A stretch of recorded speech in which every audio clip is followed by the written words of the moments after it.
জয় জগন্নাথ। আজ ছিল উল্টো রথযাত্রা। আর রথযাত্রার দিনে আমার গোপুসোনা শৃঙ্গার কেমন লাগছে অবশ্যই কমেন্টে জানিও। তোমরা যারা যারা মালদায় থাকো তারা তো জানোই পল্লীশ্রীর মাঠে হয়েছিল গুন্ডিচা মন্দির। আর আজকে ভগবান জগন্নাথ দেব তার দুই ভাই বোনের সাথে ফিরে যাবেন শ্রীমন্দিরে। শ্রীমন্দির হলো মালদার নেতাজি মোড়ের লক্ষ্মীনারায়ণ মন্দির। সোজা রথের ব্লগেই তো আমি তোমাদের বলেছিলাম যে আমি স্টার্টিং থেকেই রথ ধরি। তো উল্টো রথেও তাই রথের স্টার্টিং হয় পল্লীশ্রীর মন্দির থেকে। প্রথমেই যায় বলদেবের রথ, তারপর সুভদ্রা মহারানী, আর শেষে যায় জগন্নাথ দেবের রথ। রথযাত্রা শুরু হওয়ার আগেই তো ভগবানের আরতি করে নেওয়া হয়, তারপরে সকলে রাজপথ ঝাড় দিয়ে ভগবানকে শ্রীমন্দিরের উদ্দেশ্যে নিয়ে যায়। সবশেষে তো জগন্নাথ দেব যখন গুন্ডিচা মন্দির থেকে বেরিয়ে গেলেন তখন প্রথমে তো কিছু মনে হয়নি, কিন্তু তারপর আমি শেষবারের মতন একবার ঢুকেছিলাম গুন্ডিচা মন্দিরে প্রণাম করার জন্য। আর ঢুকেই মনটা এতটা খারাপ হয়ে গেছিল যে এই 8 দিন এত মজা করেছি এই মন্দিরে, সকাল থেকে সন্ধেবেলা রাত্রিবেলা প্রতিদিন আসতাম যেতাম। এখনো আবার আরো 1 বছরের অপেক্ষা। জানো তো একটা মজার ব্যাপার হয়েছে, আমি যখন গুন্ডিচা মন্দিরের বাইরে দাঁড়িয়ে ছবি তুলছিলাম তখন দেখি গোমাতা এসে আমার পাশে দাঁড়িয়ে আছে। আর এরপরে তো রথ দেখতে দেখতে আমাদের বাড়ির সামনেও চলে এলো। রথের মাঝখানে না আমি আবার বাড়িতে এসে শাড়ি চেঞ্জ করে নিয়েছিলাম। আর আজকে আমাকে তিলক পরতে দেখে সবাই বলছিল তাদেরকেও তিলক পরিয়ে দিতে। এর মধ্যে কিন্তু আমার ছোট্ট পুচুনিও বাদ যায়নি, ও আমাকে বলছে তিয়াশামিনি আমাকেও একটু তিলক পরিয়ে দেবে। আর আজকে রথযাত্রা উপলক্ষে আমার মামুনি আমাদের বাড়িতে এসেছিল। দেখতে দেখতে তো রথ আমাদের বাড়ির সামনেও চলে এলো। উল্টো রথের দিন আমাদের বাড়ির সামনে রথ আসতে আসতে প্রায় সন্ধে হয়ে যায়। আর আমাদের বাড়ি থেকে জাস্ট একটু এগিয়ে মানে 2 পা একটু হাঁটলেই সেখানে রথ দাঁড়ায় আর ভগবানকে সেখানে সন্ধে আরতি করা হয়।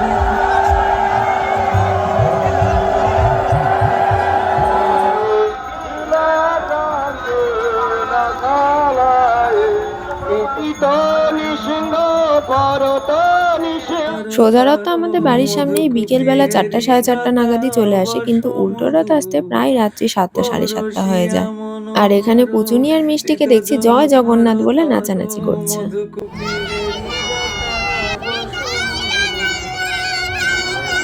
প্রত্যেকটি ভক্ত চেষ্টা করে ভগবান যে রাজপথ দিয়ে যায় সেই রাজপথ যেন তারা প্রত্যেকে ঝাড় দিতে পারে। আর আরেকটা বিশেষত্ব বলে রাখি, ভগবানের কিন্তু এই ঝাঁটাটা সোনা দিয়ে তৈরি থাকে। এরপর তো আমার গোপু সোনাও রথের সাথে কিছুটা গেছিল। কমল ননির সম ক্ষণে গোরা চাঁদ ক্ষণে কালা ক্ষণে গোরা চাঁদ ক্ষণে কালা।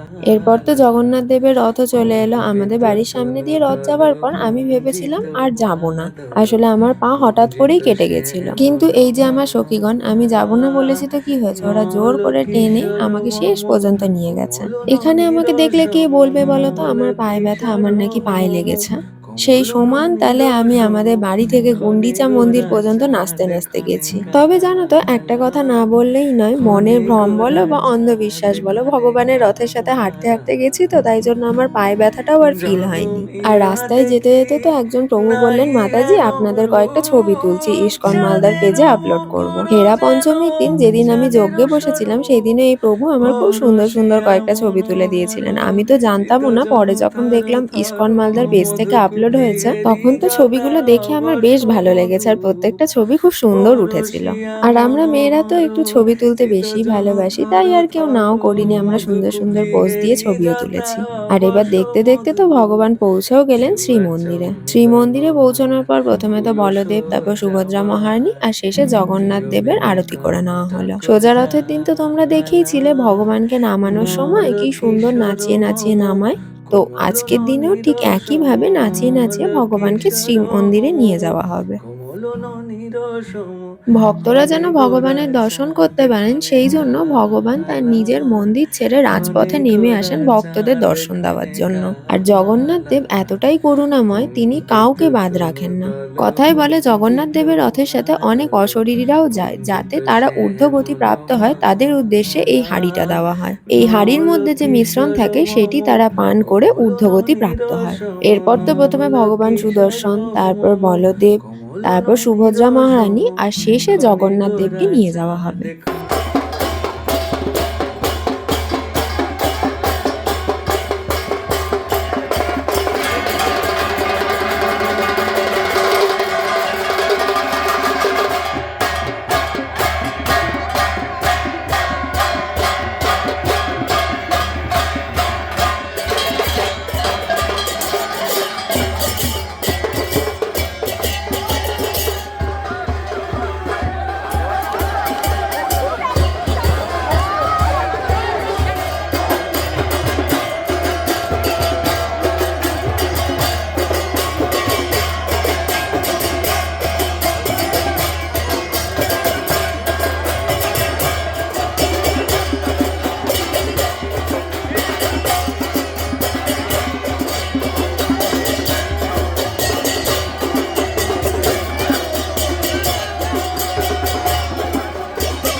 হেরা পঞ্চমী অর্থাৎ রথযাত্রার পঞ্চম দিন আমার ব্লগে তো তোমরা দেখেইছিলে জগন্নাথ দেবকে নিয়ে যাওয়ার জন্য লক্ষ্মী দেবী স্বয়ং গুন্ডিচা মন্দিরে এসেছিলেন।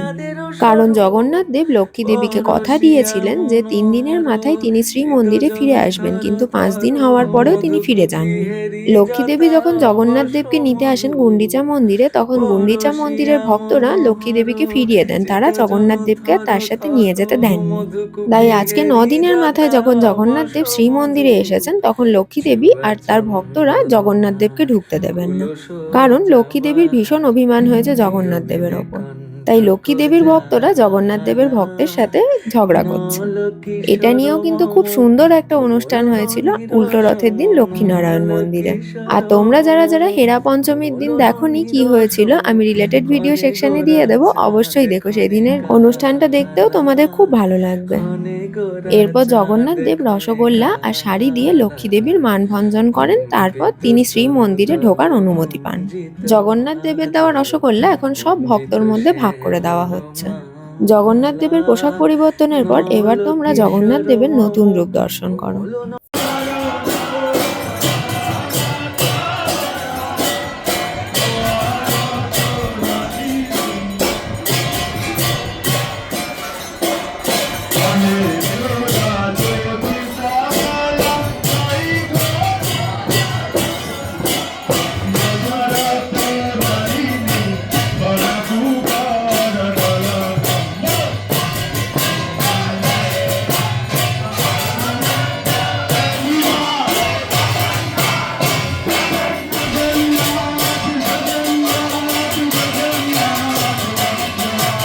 এরপর আরতি শেষে কিছুক্ষণ কীর্তন হওয়ার পর জগন্নাথ দেব, বলভদ্র দেব আর সুভদ্রা মহারানীকে তোলা হলো গাড়িতে। এই ১ বছর জগন্নাথ দেব, বলভদ্র দেব আর সুভদ্রা মহারানী থাকবেন মালদার আইডিয়াল বেকারির ওখানে, যিনি ভক্ত রয়েছেন তাদের গৃহমন্দিরে। এই রথযাত্রার পর থেকে সামনে বছর রথযাত্রার আগের দিন, যেদিন গুন্ডিচা মন্দির মার্জন করা হয়, সেই দিন জগন্নাথ দেবকে আবার নিয়ে আসা হয়। পরশিয়া মনোহর চিতজনু থর থর মধুকুপি। এরপর তো ভগবান রওনা দিলেন তাদের গন্তব্যের উদ্দেশ্যে। আর জানো তো, ভগবানের রওনা দেওয়ার পরেও কিন্তু আজকে মন্দিরে ফ্রি এর খিচুড়ি প্রসাদ দিচ্ছিল। এই কয়দিনে আমার ভিডিও দেখে তো তোমরা বুঝেই গেছো যে মন্দিরের প্রসাদ কতটা খেতে টেস্টি হয়। ভগবানের ভোগ বলে কথা, অমৃত তো হবেই। এরপর মন্দির থেকে ফিরে রাত্রি ১০টা নাগাদ আমরা গেছিলাম রথের মেলায়। আজকের মতন শেষ। হরে কৃষ্ণ।